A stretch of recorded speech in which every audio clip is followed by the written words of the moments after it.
Кегін алған жылан. Хикаят. Бұл күнде бала молданың сақал мұрты бурыл тартып, 70-тен асқан, 60-ты тал түстеп, өз көңілін өз алдамақ болушы еді. 70-ті желкелегелі бері дәм тұзының түгесіліп бара жатқанын іштей сезе бастады. Күнде бір уақыт шекара бойындағы Текес өзенінің жағасына барып, анау көз ұшында көрінген туған жеріне, балалық бал дәурені зымырап өткен атамекен болғанда да әкесінің сүйегі қалған жабырдың жалпақ жотасына телміретінде тұратын. Осы бір тұстан бар болғаны 35 шақырым жердегі Тұзкөлге жетіп, Құдай алдындағы күнәсінен арылсам деген арманына жетер күн туар ма? Бала молданың жанына жалғыз осы сұрақ маза бермейтін. Үйсін таудың етегіндегі Сүмбе ауылына дүрбі салады да отырады. Өзі танитын ескі көздерден бір адамды көріп қаламын ба деген үміті санасынан ешқашан сөнбек емес. Қиял деген шіркіннің жүйрік қой. Қара кермен сар жүзіп Сүмбеге жетіп барғысы келетін. Сосын қысаңнан суын өрлеп, бір сағатта Шартастың етегіне жетсе, содан Сарыбастаудан басып өтіп, айналдырған 4-5 сағат ішінде Тұздыкөлге аяқ іліндірер еді. Тұздыкөлге жетсе болды, кеште боста Тәңір иенің алдында жасаған айыбын жуып шаюға мүмкіндік болар еді. Бірақ осы 3 сағаттық жерге жете аламын ба? Міне, жете алмағанына 50 жыл. Осы 50 жылдан бері бала молданың арманы Тұздыкөлді көзімен бір көру, Тұздыкөлге жолығатын біреу бар еді. Біреу дегеніміз адам емес мақұлық болғанда да жер бауырла иірілген жүрген жылан. Тірі болса жыландар 50 жыл бұрынғы басшысы Шахмарданның өзінен кешуіл сұрап, аяғына жығылмақ. Ежелгі жыландар елді патшасының атын иеленген кіші Шахмардан бұл өмірден бақиға болса, оның ұрын-бұтағының аяғына бас қойып, өз айыбының құнын төлемек. Ол құн немесе өлшенердей жақсы білетін. Жалғыз ұлдың түтінін түтетіп отырған келіннің аяғы ауырлағалы белі сол құнның төленетін кезі таянғанын сезе бастады. Бала молданың бір білместігі немересінің тағдырын тәлкекке салғалы тұр. Мынау темір қоршауды бұзып, анау Тұздыкөлге жетіп жығылмаса, ұрпағы атасына мәңгілік лағнет жаудырады. Бүйткен молдалығына не қайыр? Ел санатында тіршіліктер тар қамытын сүйреп күнелтсе де, бүгін шекараға телдірмей-ақ жұрт секілді өмір сүрер еді ғой. Жыланның тілін үйреніп тапқан бағым қане? Қамшының сабындай қысқа ғұмырда молда болмақ түгілі, тілін кәлимаға келтірмеген талай адам көлденең қиянатсыз өмірден озып жатқан жоқ па? Соның бәрін Құдай егем тозаққа шырғыра береді деуге бала молданың тілі бармайды. Ал өзінің күнәсі ең ауыр күнә. Пенде баласының барлығы бірдей мұндай қиянатқа бара алмайды. Бара қалғанның өзінде ендігі бір қарекет жасап, жаппар иенің алдында көз ілмей құлшылық етіп, көңіліндегі бар кірді шайып үлгерер еді. Дәл бала молдадай 50 жыл бойы азапқа түспес еді. Тозақ дегенді от неде көреміз деп жасаған жайлауға салып жүретін пенделер жетерлік.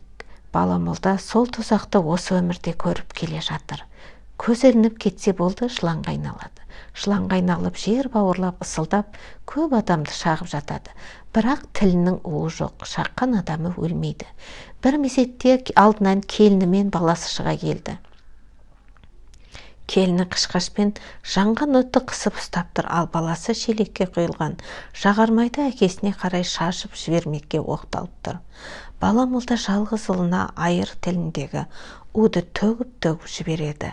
Сол-ақ екен, баласы бұж етіп құлап түседі. Әне, оралы күтпей болып көгеріп, ісініп барады. Айналасындағы адамдар түйме деп айғайлайды. Бала молда болса булығы бау-бау деп ырсыңдап жатыр. Бала молда өстіп, арпалысып жатып оянады да қарагерге мініп Текес бойына кетеді. Текес мойнына жетіп терең ойдың теңізіне батады.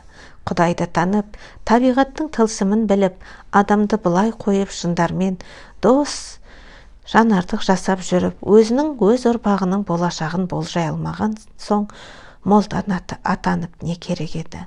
Бала молда осыны ойлап ешкім жоқта көзінің жасын сығымдап алатын болған. Әлі есінде, бала молда Аты енді ғана шығып, 15-16 жасқа толған кезі. Жұрт шөлкөлдер жайлауын ел жайлап, саясаттың салғынын сезіне қоймаған уақыт болатын. Таң намазынан кейін көзі ілініп кеткен екен, әкесі оятты. Балам, Бейсебай байдың адамы сені алып кетуге келіп тұр. Күйеу баласының ішіне жын кірген дейме, әйтеуір сендерге зікір салғызбақ көрінеді. Жақып молда екеуіңді ойнасын депті, деді. Жақып молданың атын ести сала бала елең етті. Ілімі бол, бақсылығы күшті, әккі молдадан үйренері көп еді. Біраздан бері Жақыптан жыланның тілін түйсініп, қасиден оқуды білмекке талап етіп жүр. Қазірдің өзінде жыландар басшысының тілін табатын дәргейге жетті. Бала молда дәретін ала сала, алақандай беті бүршік-бүршік шешектің дағына бүккен қара балаға еріп атқа қонды. Баланың аты Тұраш екен. Албанға белгілі Медеу бидің жалғыз ұлы. Бала молданы әкелуге басқан емес, белгілі бидің баласының келуі түсінген адамға үлкен мәртебе саналады. Медеу би Беспай байдың ағасы. Беспай бай ағасының баласын өз баласы есебінде жұмсады ма, жоқ әлде бұл бала молдаға деген ілтипатының белгісі ме, бара көрермін деп ойлады. Өзінен жарты мүшел кіші бала бидің жалғызы деген аты болмаса, анау айтқандай тылсым қасиетке ие еместігі байқалады. Әкесі жайлы аңызға айналған талай әңгімені естіп еді. Бұл балаға шалдың ол қасиеті қонбаған секілді. Тіпті бала молданы молда екен деп те келе жатқан жоқ ол. Бірде балалыққа салынып, желпініп алдыға өсіп кетеді. Бірде бұларды мазақ еткен суырды қуалап, жерге түсе салып, ініне қамшы сұғып, әбігерленіп жатады. Тұраш көз байланбай балданың сайына жетіп алалық, деді бала молда үлкендігін білдіріп. Екеуінің жүрісі осы сөзден кейін ғана жеделдеді. Күн ұясына кіріп, мал өрістен қайтқан апақ-сапақ уақытта бұлар Беспай байдың үйіне жетіп жығылды. Жақып молда бұлардан бұрын келіп, қоныс жаңартып, ауылдан 1-2 шақырым алыс жерге жын ойнақ жасайтын үйді дайындап қойған екен. Ертесі ауыл адамдары жиналып, бақсылардың зікір салуы басталған. Осы күн есіне түссе, бала молданың жүрегі соғысынан жаңылып қала жаздайды.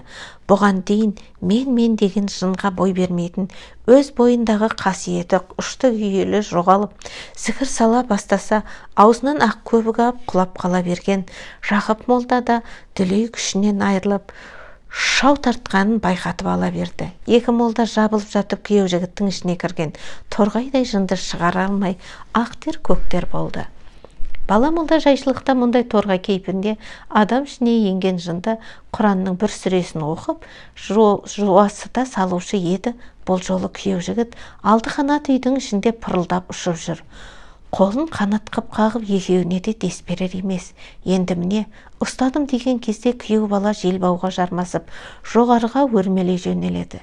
Екі молда аспанға қол созып желбауға асылып тұрған күйеу жігітке жете алсашы. Жақып та, бала молда да, басқа айла жасамаса да, бұл торғай жынды көндірмекке алмасын білді. Сөйтті де екеуі сыртқа шығып, киіз үйдің үстіне өрмелей жөнелген. Шаңырақтан секіріп түсіп, торғай жынды үстінен басып қалмақшы еді. Кенет бала молда шаңырақта қанатын кеңге жайып тұрған алып бүркітті көріп шошып кетті. Жақындаптай түспек еді, бүркіт бүріп түсетіндей сыңай танытып саңқ етті. Жақып молдаға қарап еді, ол жерге домалап жатыр екен. Ұстазы айбат көрсете алмаған алып құсқа беттеуге батылы бармай, бала молда да өзін-өзі төменге қарай тастай салған. Бала молда есін жиса, Жақып молда жыламсырап сөйлеп жатыр екен. Байеке, ағаңыз Медеу бидің киесі қыран құс деуші, естуші едім. Сол қыран торғай жынды бізге бермей жатыр. Биге кісі жіберіп, киесін қайтарып алғызыңызшы. Медеу бидің баласы атқа міне салып ауылға шапқан. Әлден уақыттан соң шаңырақтағы құран құс ұшып кетті. Сол-ақ екен, желбаудағы күйеу бала сылқ етіп жерге түсті. Торғай жын болса, жанын қоярға жер таппай, аспанға қалықтап ұшып, әп-сәтте көзден ғайып болды. Жақып молда осы бір оқиғадан кейін бала молдаға тәлім аларлық көп әңгіме айтып беріп еді. Бұл ғұмырда адам санасына сыймайтын талай тылсым оқиғалардың болатын, Әр жаратылыс иесі өзіндік қасиетпен жаратылып, ол қасиетті діннің де, бақсының да қалбына салып, екшеуге келмейтін әлі күнге тылсым жайлы сансыз сұрақтың жауабын ешбір пенде таппайтынынан сыр қылып шертіп еді. Тылсымның жұмбағын шешпек болған адам жолдан адасады. Өйткені қақ тағаланың құдіретімен болып жатқан беймәлім әлемдегі оқиғаларды мына өмірдің тар түсінігіне салу дел құллық. Сол үшін де қарапайым пендеге Құдайды табу, оның айтқанымен жүру жеткілікті іс. Бірақ көшпелі қазақ кейде тылсымның шекарасын бұзуға тура келеді. Біз сол үшін де не молда емеспіз, не бақсы емеспіз. Беймәлім бір күшпен арпалысып өмір өткізіп жатырмыз. Ел жұрттың мал жанының амандығы үшін жынды басып жыланды ауыздақтап келеміз. Бабадан қалған бұл ілімді таза жолмен игеріп, мақұлық атаулыға залал тигізбеуді ойлауымыз керек деген Жақып молда. Сосын осы аймаққа белгілі Өмірзақ батыр мен Медеу бидің достығы жайлы біраз әңгіме айтқан. Өмірзақ батыр Медеу биге ерекше ілтипат көрсетеді екен. Ол кезде Жақып молданың да жас кезі. Құрманың Күресбайдың 5 ұлының бірін жылан шағып, содан уын қайтаруға Жақып молданы алғызады. Жылан шаққан жігіттің аты Құсайын екен. Жақып молда Құсайын жатқан үйге кіріп келсе, жігіттің басы шүберекпен су басып, 17-18 жастағы әппақ сұлу бойжеткен отыр дейді. Жақып молда сол бойжеткенді көре сала ақыл естен адасып қалады. Әлгі қыз айттырмаған бозбаланың қиялы жүйрік қой. Әкеме айтып осы қызға құда түсірсем, Жақып атым өшсін дейді өз-өзіне іштей күбірлеп. Жақып молда хадисін оқып, жыландардың патшасы Шахмарданды арбасуға шақырады. Ол кезде Шахмарданның да жас кезі. Жақып молдада да Шахмарданның да айқасын көруге аяғы жеткен бүкіл албан жұрты жиналыпты.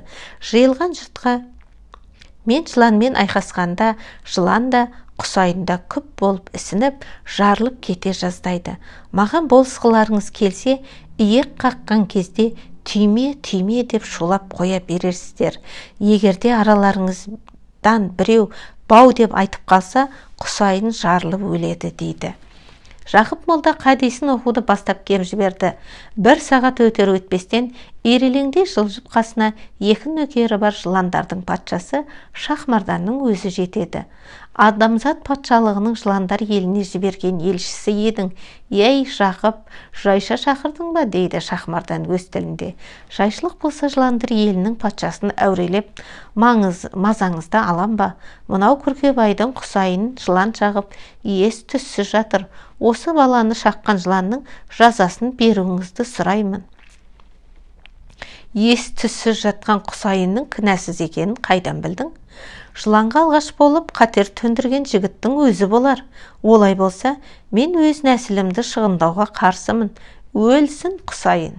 Шахмардан-ау, үкім айту ертерек емес пе? Нұх пайғамбардың кемесін тышқан кеміріп тескенде тәуекел етіп, тесікті бітеген қасиетті жаратылыс емес пе едің? Сол қасиетін қайда кеткен? Құсайынның жағдайын көріп отырсың, оны тергеуге алмақ емеспіз. Онан да маған шаққан жыланды тауып бер, өзімен тілдесіп көрейін.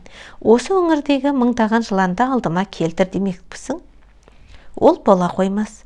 Жұртыңнан бір жан шығын болды деп, патшалығымдағы бар халықты сенің алдыңа жүрелете алмаймын. Ендеше мен де мына халыққа көрінген жыланды өлтіруге бұйрық беремін. Сенің бабаң мен менің бабам сан ғасырдан бері бір-бірінің тілін тауып, аралас-құралас бейбіт өмір сүріп келеді емес пе? Сенің әкең өліп, қан сайланғанда мына мен арнайы патшалығыңа барып, басыңа ақ тамызбадым ба? Ұмыттың ба соны, Шахмардан? Жақып молда осыны айтқан кезде Шахмардан үнсіз қалды дейді. Сосын нөкерінің бірін жұмсап, осы аймақтағы жыландардың бәрін шақырып келуге бұйрық беріпті. Арада 1 сағат өтпей жатып, жыландар көшінің алғашқы легі келіп жетеді. Жыландар бір-бірден Жақып молданың тізесіне басын қойып, Құсайынды мен шаққан жоқпын деп айтады да өз жөніне кете баратын көрінеді. Жыландармен арбасы ұзаққа созылады. Бұл аймақта осыншама көп жыланның бар екенін көрген халықта еш жоқ. Бәрі Жақып молданың әулиелігіне таңдай қағысып, жағаларын ұстап қарап тұрады. Жақып молда мен Шахмардан сөзге келіспей қалса, жыландар мен адамдар арасындағы соғыс оты әп-сәтте тұтанып кетуі мүмкін еді. Молда білімділігі мен патша біліктілігін көрсетеді. Жыландар көші саябырсаған сәтте ең ақыры сүйретіліп, білектей бір жылан келіп, Жақып молдамен арбаса бастайды. Жан-жағына тимей қасиден оқып жатқан молда әлгі жыланмен де тілдеседі. Жылан өзінің ешқандай кінәсінің жоқ екенін, өз жөнімен кетіп бара жатқан кезде Құсайынның табанында тапталып қалғанын, өзінің жанын сақтап қалу үшін шағып алғанын айтады. Мұны естіген Шахмардан күшіне бастаған. Әне айттым ғой, кінәлі Құсайын. Аяғына қарап жүруге шамасы келмеген адамзат үшін жылан баласының тағдырын қорете алмаймын. Осы сөз айтылған кезде ісіп кеуіп жатқан Құсайын жарылуға шақ қалды. Жақып молда да далбасалап әлгі жыланнан оқиға қай жерде болды деп сұрап үлгерген. Шартастың етіндегі жылғаның басында. Ол жылғаның бойындағы бар жыланның аузын өзіңіздің мақұлдауыңызбен буған жоқ па едік, Шахмардан мырза, дейді қуанып кеткен Жақып молда. Сөйтсе де бұл жылан жолаушылап бара жатып, аузы болған жыландардың иелігіндегі жерге рұқсатсыз кіріп кеткен көрінеді. Адамзат пен жыландар патшасының уағдасын бұзғаны үшін сол арада білектей жыланның тағдыры Жақып молданың қолына беріледі. Жақып молда қадесін сусылдатып оқи жөнеледі. Жан бермек оңай ма? Ісініп кеткен білектей жылан енді молданың өзіне айбат жегіп, мойнын қақшитып, ысылдап, шақпаққа әрекет ете бастайды. Осы кезде Жақып молда иек қағып жібереді. Елдің бәрі түйме, түйме деп олардай шулап қоя береді. Жылан пырс етіп жарылып, бірер сағатта Құсайын ес жиған көрінеді. Жақып молданың бұл оқиғасы бала молда бұрында талай естіген. Аз жылдық молдалық еткен жылдарда мұндай болмаса да, осыған жете қабыл талай оқиғаның өзі де куәсі болды. Бала молда мұнан гөрі Жақыптың жүрегін дір еткізген әппақ сұлудың жайы қызығырақ көрінген. Ұстазынан қаймықпай әппақ қыздың жағдайын суыртпақтанып көріп еді, Жақып шешіліп сала берді. Бүгін екеуміздің берекемізді алып, киеміздің құтын қашыра жаздағы мынау бедеу бидің тоқалы ғой ол қыз. Қыз емес, жасы қазір 40-қа таяп қалды. Күркебайдың сақылдаған 5 ұлы мен Өмірзақ батырдан асып, ол бой жеткенге сөз сала алмадым деп күрсініп, сосын сөзін жалғап. Осыған дейін 3 әйел алып, еркек кіндікті бір ұлға зар болып жүрген медеу биге Камила сұлудың 4-ші әйел етіп Өмірзақ батыр қосыпты деді. Анау Тұраш деген қара бола сол Камила сұлудан туған екен ғой. Солай десе де болады. Осы Камиланы алған соң медеудің 3-ші әйелі ұлды болып, шақалақты Камила бауырына басып алса керек. Сол кезде би ішкері жаққа билік айтуға кетіпті. Баланы туған шешесі жуастау адам екен. Оның үстіне 5 бауыры мен Өмірзақ батырды артқа тұтқан Камила кімге дес берсін? Медеу би жас тоқалдың еркелігін естіп, бала тым құрса уызына жарып, 40 күн анасының омырауын емсін деп ат шаптырыпты. Сөйтсе келген шабарманға Камила сұлу омырауын ашып жіберіп, биге керегі ананың уыз болса мінекей деп сауып жіберген екен, сүт саулап қоя беріпті. Осы оқиғадан кейін ел жас тоқалды жасына да қарамай ағапа атап кетіпті. Жақып молда осындай шеті барды шегі жоқ әңгімелердің тиегін ағытып, бала молдаға біраз хикаяттарды айтып беріп еді. Бала молда үйінің іргесіне келіп отырып, бидің батасын алмай кеткеніміз жарамас деп ұстаздарын көндіріп, қалың кірпігі, көзін жапқан тұлғалы қара шалдың шаңырағынан дәм татып, ықыласына бөленіп, ауылына қайтқан болатын. Албанның байлары кәмпескеленіп Жаркентке айдалған соң, бала молда Қытай аспаққа бел буды. Әкесі Албан еріне кірме болатын. Шежіре жолымен қуалайтын болса, өзінің руы Қызай. Қызай мен орыс жер бөліп шекараны анықтаған кезде қызайлар арғы бетте, Албанның 6 болыс елі бергі бетте қалғанды. Шекараға әскер қойылған соң, екі елдің қатынасы сиреп те, қайын жұртын сағалап, молдалық етіп жүрген әкесі ол жақтағы туыс туғанымен байланысын үзіп алған еді. Қызылдар келіп, құдайсыздар мемлекетін құрғалы, Баламолда бір тақырдың таяғын сезе бастады. Әкесі де дәл сол тұста калима шахадан айтып жатып жан тапсырды.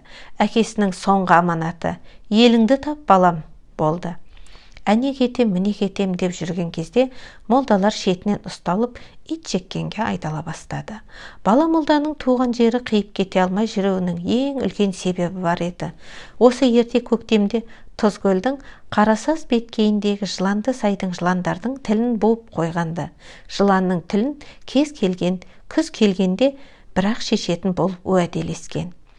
Енді міне саясат сол күзге дейін тығылып жүре тұруға мұрсат берер емес. Баламолданы ұстауға қарақолдан 2 шірік шығыпты дегенді естіп, молда тіптен ес қалған жоқ. Жақып молда қолды болған екен, Шаркентке жеткізбей атып тастапты деген үрейлі қабардай ел арасында гулеп тұр. Баламолда қанша жерден Аллаға тәуекел еткісі келгенмен, атадан жалғыз қалғаны екені есіне түсе береді. Сосын амалсыз жанын сақтап қалудың қамына кірісті. Тілі буылған жыландардың патшасы Шахмардан үйлену үшін шалғай бір патшалыққа сапарлай кеткен еді. Қалыңдығын алып күзге ғана оралады мыс. Шахмарданды күтпей кетсе, бір рулы жылан тілсіз мұлғау болып қалмақ. Күтер болса, өзінің басы қайда қалары бір құдайға аян. Амалы таусылған Баламолда кейіс кітабына қарап отырып, болашақ тағдырын көрді. 30 жылдан соң Қытай мен Орыстың шекарасы ашылатын. Сол кезде елге келіп, жыланның буылған тілін шешсе, Шахмардан кешіріп, бәрі дұрыс болатынын болжады. Ақ сарбас деп қуанған жігіт асты буырқанып, үсті жыбыр-жыбыр жылдып аққан Текестің қанды суына қойып кетті.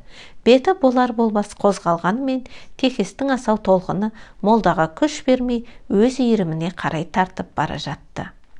Суға бір жолата жұтылып жоқ болар ма еді? Кім білсін? Әйтеуір киімі бір бұтаға ілініп, аман қалғанын біледі. Баламолда есінен танып бірнеше күн сол бұтада ілініп тұрды. Бәрі де бекер болды. Жақып молдадан жаным аяулы емес еді ғой. Сол жолы келетін тажалды күтіп, 2 шеріктің айдауында кетуім керек еді. Соңғы кездері ашуланса жыландай сылдап, сөйлей алмай қалатын дертке шалдыққан Баламолда бармағын шайнап өкіне беретін болды. Бәрі де бекер болды. Бәрі де бекер ақ. Дей берді.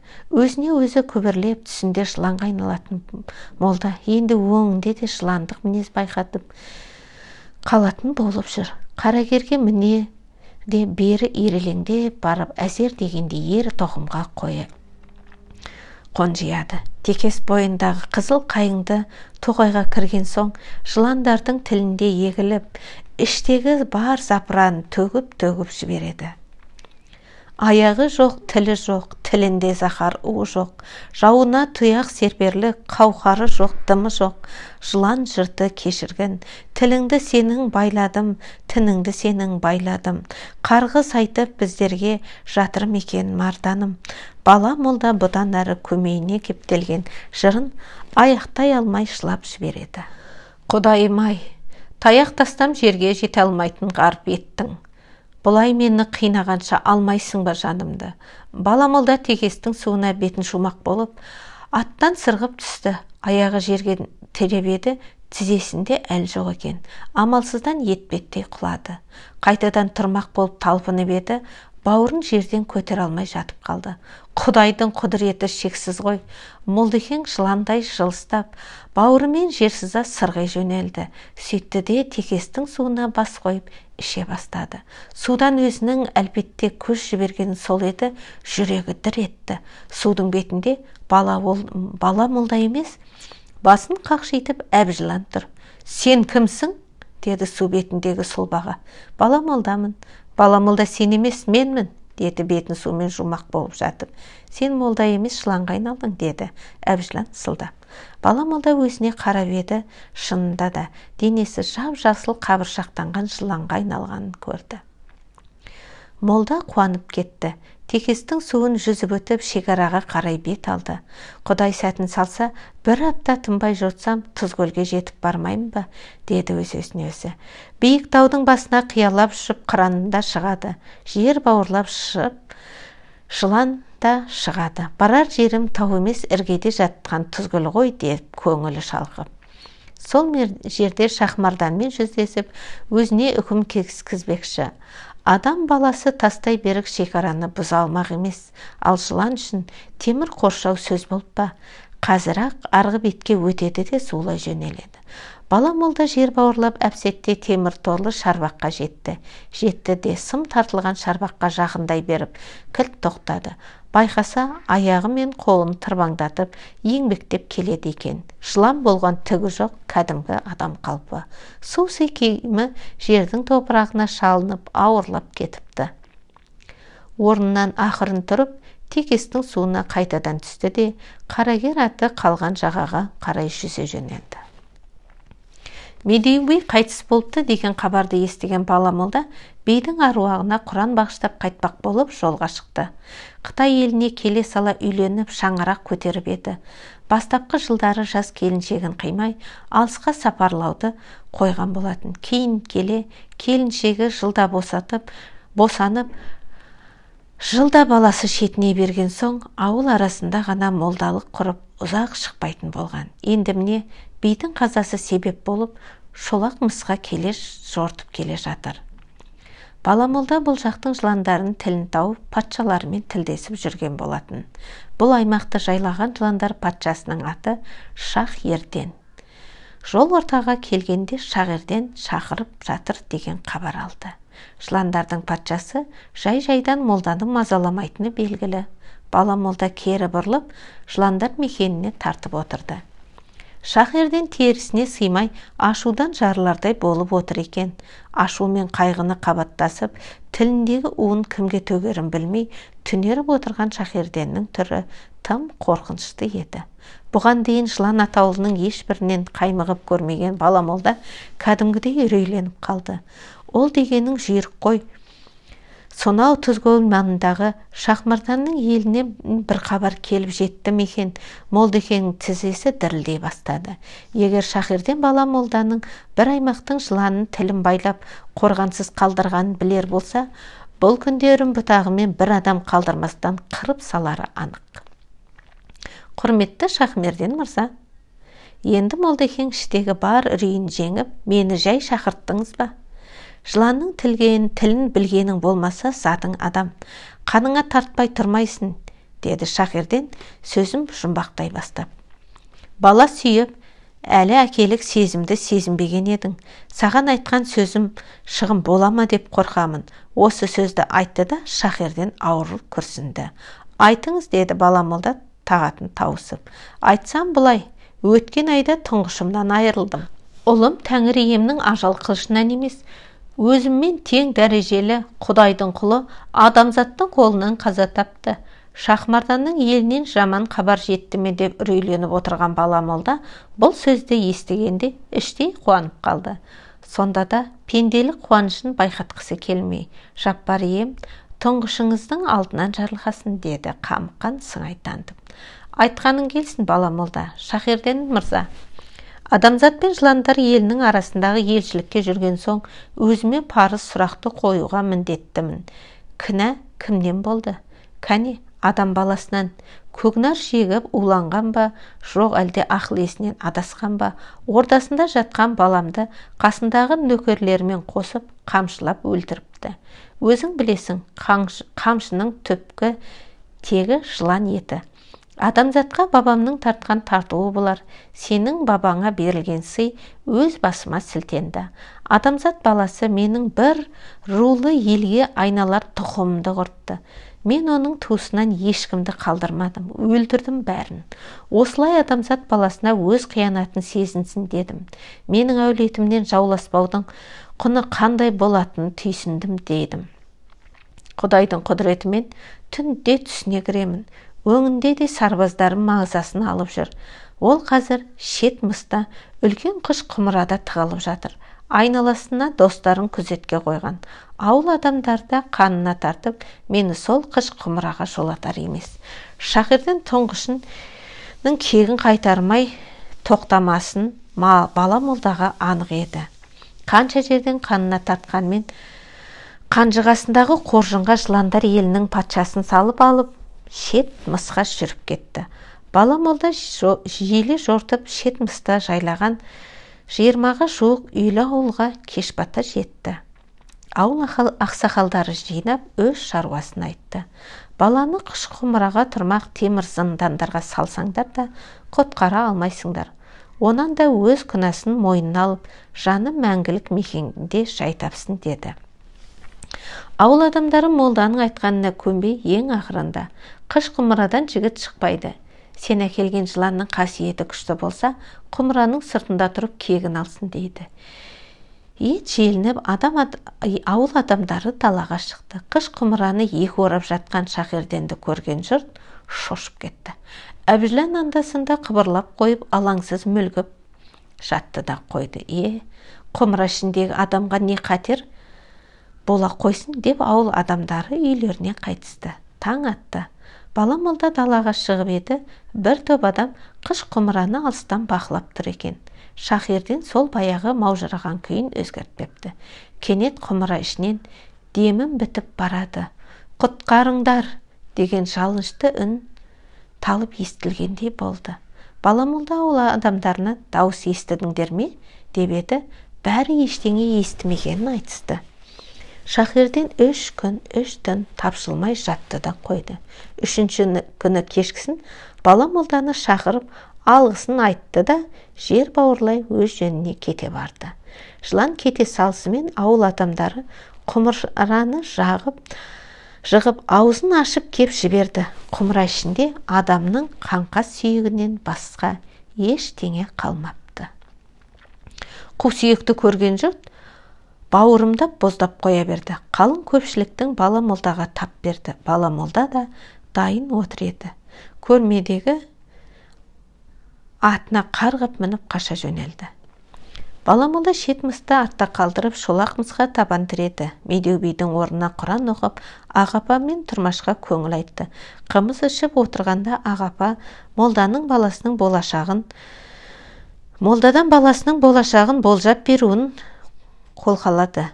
Бала молда кейс кітабын ашып жіберіп, Ағапа, алыстан ағайының кеп қатты қуанады екенсің деді. Одан арғысын не айтарын, не айтпасын біле алмай абдырап тұрып қалды. Әкесі өлгенді де естіртеді. Мәймөңкілемей айт бәрін деп Ағапа бұйыра сөйледі. Бәрін айтар болсам, балаңа жер бауырлаған жыланнан қатер төніп тұр. Өзіне мығым болмаса, ажалы жыланнан болуы мүмкін. Бұл жолдан аман қалса, жалғызың ғұмыр жасы ұзақ болады. Аузыңа келгенді оттама, деді Ағапа шуланып. Би баласының тағдырын болжайтын сен кім едің? Жоғал көзіме көрінбей. Бала молда Ағапаға адырая бір қарады. Өзі болжа деп өтініп, артынан сен кім едің деп, астамси қалған кемпірдің қылығын түсіне алмай абдырап қалды. Бір ауылдан жанын әзер сақтап қашып шығып еді, екінші ауыл тілден шығарып салды. Жолы болмаған Молдекең Ермендідегі еліне көңілсіз оралып, бірнеше ай үйден шықпай жатып алған. Бала молда алғаш кезде Қытай еліне қоныс аударғанда өз жұрты Қызай еліне келіп қосылып еді. Амал не? Тілі буылған жыланның жайы маза бермей, араға жыл салмай ақ Текес бойына көшіп алған. Текес бойында тұрып өткен күндерді тағы есіне алды. 53-ші жылға дейін 33 жылдың ішінде 3 әйел алып үлгерді. Бірінші әйелі 7 рет босанып, 7-ші жолғы туыты да көз жұмды. Туған баланың бәрі іңгалаған даусы шықпай, мылқау болып дүниеге келетін еді де, бірер айда өз деміне өзі боғып, шетінен кететін. Екінші әйелі де 7-шіні туатында бақилық болды. Бала молда осылай 14 ұрпағын өз қолымен жер қойнына тапсырды. Үшінші жолы жап-жас қыз алып еді. Бірер жыл өтер өтпестен ол да кішкентайлы болды. Тағы да мылқау бала әкесінің көз алдында ажалмен арпалысып жатты. Бала молда баяғыда өз тағдырын өзі болжағанын есіне алып егіле берді. 30 жылдан кейін шекара ашылады деп еді ғой киіз кітабы. Бірақ темір тордың сетінер түрі байқалмайды. Жас әйелден туған ұлының да тартар дәмі таусылып, шетінеген күні бала молда атқа қонды да асау текеске қойып кетті. Бірер минуттан соң өзеннен өткел тауып, темір қоршауды бұзып өтіп, сүмбеге қарай шапқылай жөнеленген. Енді бала молдаға бәрібір еді. Тұзкөлге жетсе, сосын Шахмардан ұрпағының аяғына жығылса, баяғы болжам шындыққа айналып шыға келмей ме? Жыландар патшасы молданы кешіріп, бұл да ел қатарлы ұрпақ сүймей ме? Бала молда шапқылап келеді. Я Құдай, тірлігінде тозаққа түскен құлыңды кешіре көр. Я әруақ, тіршілігінде жаһанамның отына шыжғырылған күнәһарыңды жебей көр. Жаратушыдан медет тілеген молда ұзаққа бара алмады. Жан жағынан ит айтақтатып қару кезенген шекарашылар қоршап, әп сәтте қолға түсті. Екі елдің шекарасын бұзған қылмыскер ретінде алдымен Шонжыдан отрядқа, сосын Алматыға жөнелтілді. Алматыда біраз тергелген соң Мәскеуге жіберілді. Бала молда бар шындықты айтып ақ еді. Орыстар молданың жыландар жайлы ертегісінен қауіптеніп, үлкен қылмыскер ретінде қамап тастады. Бұл аралықта Қытай жақтан да сұрау салынып, екі елдің елшілері бірнеше күн сөйлесіп, молданы Қытай еліне қайтарып алды. Бала молда бұзып өткен шекара тікелей Бейжіңге бағынышты екен. Молда Бейжіңнің түрмесінде бірер жылдай тергеліп, ақыры шетелге барып тыншылық жасады деген айыппен 10 жылға бас бостандығынан айырылды. Сот біткен соң Үрімжінің абақтысына ауыстырылды. Үрімжіде жазасын өтеп, 11 жылдан кейін Ермендісіне оралды. Бала молда ұсталып кеткен соң, 2 жылдан кейін келіншегі ұл босанып, баланың атын Орал қойыпты. Оралы әкетайлап, қуана қарсы алды молда екенді. Тілі бар, дені сау баланы көрген молда өкіріп жылап жіберген. Келіншегі мен балағайды құшақтай сала еңіреп, мен абақтыда жатқанда ұлды болыппын, тәубе Құдай, қаны менікі болмаса да, жаны менікі, тәубе Құдай, басқа жіптен болса да, жыртығымды жамадың, тәубе Құдай. Молданың зарын естіген жұрт көздің жасына ерік берген. Бала молда ауылының тең жарымын Қотарла Совет еліне көшіп кеткен естігенде ескі жараның беті ашылып, тағы да жүрегі сыздап қоя берген. Тағдырдың ісінен дауа бар ма? Шекара бұзбай 2-3 жыл шыдағанда, бұл да елмен бірге кетпес педі, тұзды көлге жетпес педі, мынау бұлыңғыр ғұмырының түні бітіп, таң арайлап атпас педі. Көкейдегі көп сұрақ молданың санасына масадай зыңдап тұра берді. Сәлден соң ол ызың жыланның ысылына айналады. Сосын жатып алып жылан тілінде баяғы өлеңін тағы да жырлай жөнеледі. Аяғы жоқ, тілі жоқ, тілінде захар уы жоқ. Жауына тұяқ серперлі қауқары жоқ, дымы жоқ. Жылан жұртты кешіргін. Жылан болып ирелеңдеп төсегінде қиналып жатқан молданы баласы құшақтай алды. Әке, саған не болды дейді шошынып. Кіндігімнен тумасаң да балам деп бауырына басып едім. Менің күнәмді сен арқаламасаң болды құлыным деп, жыланның тілінде сөйлеп, түнеріп отырып қалады молда. Сөйтеді де, атына мініп текес бойына асығады. Текестен жылыстап жатқан баяу ағысына қарап отырып, тұңғиық ойдың тереңіне сүңги жөнеледі. Кемпірі өліп, келіннің қолына қарағалы да бірнеше жыл өтті. Күніге текестің суына жылан болып түсіп, киімі су болып үйіне қайтатын молданың түсініксіз тірлігі ауыл адамдарын үрейлендіре бастады.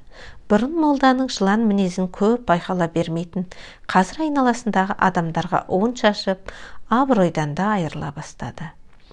Баяғыда бала молда деген атын ел қасиет тұтатын еді ғой. Бұл уақытта есі ауысып, жын иектен жаман бақсыға айналғанды. 50 жыл бойы жабырдың жотасына телміре қарап, 30 шақырымдық жерге жете алмау деген азаптың ең үлкені екенін дәл бала молдадай ешкім сезіне алмақ.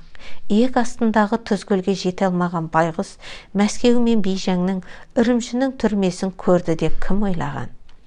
Баяғы Шахерденнің қыш құмырадағы жігіттен қалай кек қайтарғанын есіне алды.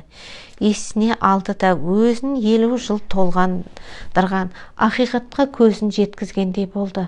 Бала молданың жазасы өлім болса, онда баяғыдағы ирелеңдеген мақұлықтың бірі кезігіп, уын төгіп жанын жаһанамға жібере салар еді.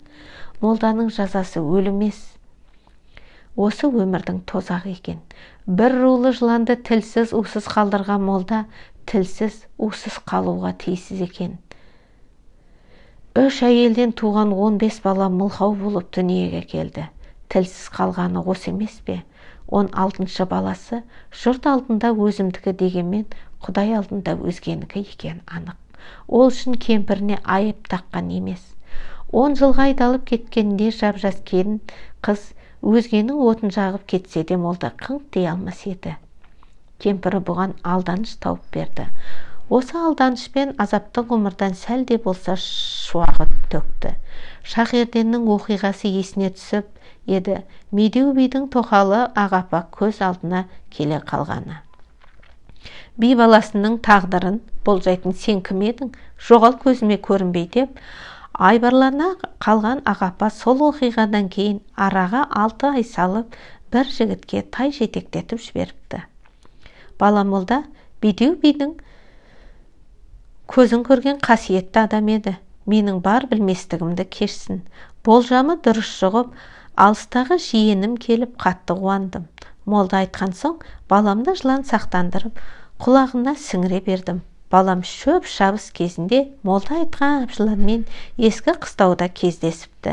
Ер тоқымның үстінде жатқан жылан аз болмағанда жалғызымнан айырғанда екен. Құдай сақтап қалды. Жалғызымның ғұмыры ұзақ болады екен. Мынау тай айыбымның өтеуі. Молда разы болсын депті.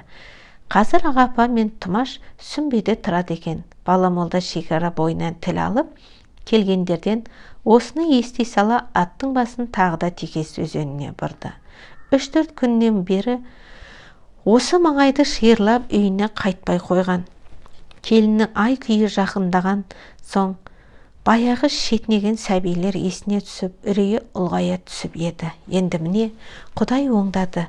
Әр жаққа хабар берер адам табылады. Шекара маңында жақындап әрі ескі әдетімен жабырдың жотарларына дүрбі салып отырды.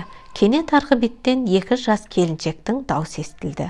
Басына қызыл орамал тартқан 2 әйел тура шекараға 15-20 метрдей жақын келіп, өзенге қарап әңгімелесіп тұр екен. Бала молданың Құдайдан сұрағаны осы емес пе?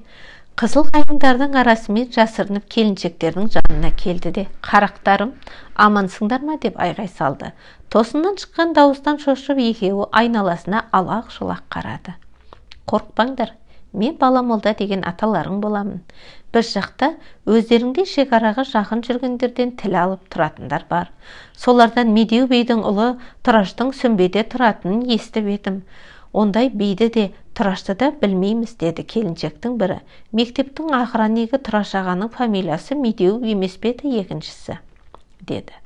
Иә, сол ағаңа сәлемім бар еді. Елде ескіліктің жөнін білетін бір молда бар болса, Тұзкөл маңындағы жыландардың аусын шешкісін деші.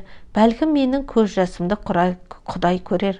Тұраштың өмірінен бір қатерден құтқарып едім.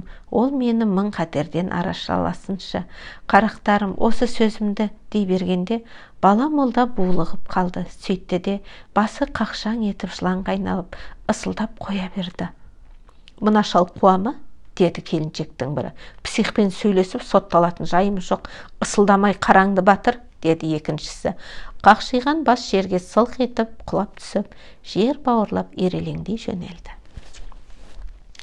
Бала молданың соңғы үміті Тұрашқа аманат жеткізу еді. Оны да тәңір құп көрмеді. Шаршап, шалдығып, ақыры ауылына қайтты. Ауыл сыртында баласы күтіп тұр екен. Әке, сүйінші беріңіз, немерелі болдыңыз, деді күлімдеп. Бала молданы көп жылдан бері бір шақалаққа зар болып жүрген байғұс баласы құшақтай алған. Сүйіншіңді ала ғой деп молда баласын бауырына басты. Құдды енді немереммен сынамаса болғаны деді, булығып сөйтті де тағы да ысылдай бастады. Әке, сізге не болды? Деді баласы үрейленіп. Ескі дерт қайта қоза бастады ма? Бұдан кейін текес бойына бармаңызшы. Сол жаққа барсаңыз бітті, ауруыңыз асқындырып қайтасыз. Бала молда өз табалдырығынан үрейлене аттады. Орамалын тұмшалар татқан келіні бесік тербетіп отыр екен. Атасына атып тұрып сәлемін салды. Көп жаса қарағым, деді молда, бесіктегі сәбиге назар да салмастан өз бөлмесіне өтіп бара жатты. Ата, тоқташы, деді жыланын. Сен кімсің? Деді бала молда жылан тілінде. Немереңмін, Шахмарданмын, деді сәби. Бала молда бесіктің жабуын ашып кеп қалды. Ескі таныш Шахмардан жатыр ерелеңде. Бала молда еңіреп қоя берді. Кешір мені, Шахмардан. 50 жылдан бері саған жете алмай, тозақтың отына шыжғырылып едім. Ақыры өзің келдің бе? Кешір мені, кешіре көр. Жаңа туған сәбидің алдында етпеттей құлап өкіріп жылап жатқан атасын келіні бір түрлі аяп кетті. Текес өзенінде бұтаға ілініп аман қалған бала молда тұзды көлді бетке алып шаба жөнелген. Басыма қандай күн туса да жыланның тілін шешіп кетуім керек, деді өз-өзіне. Асау өзеннің молдаға жол бермеуі тегін емес. 30 жылдан соң Қытай мен Орыстың шекарасы ашылса да, елге келіп жыланның тілін шеше алмауы мүмкін екені анық болды.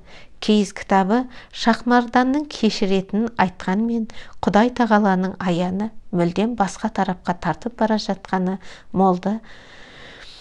молданы қайран қалдырды. Сөйтті де бірер ай тау-таста тығылып жүре тұруға белді бекем болып, қалың тоғайға қарағай ішіне сіңіп кетті.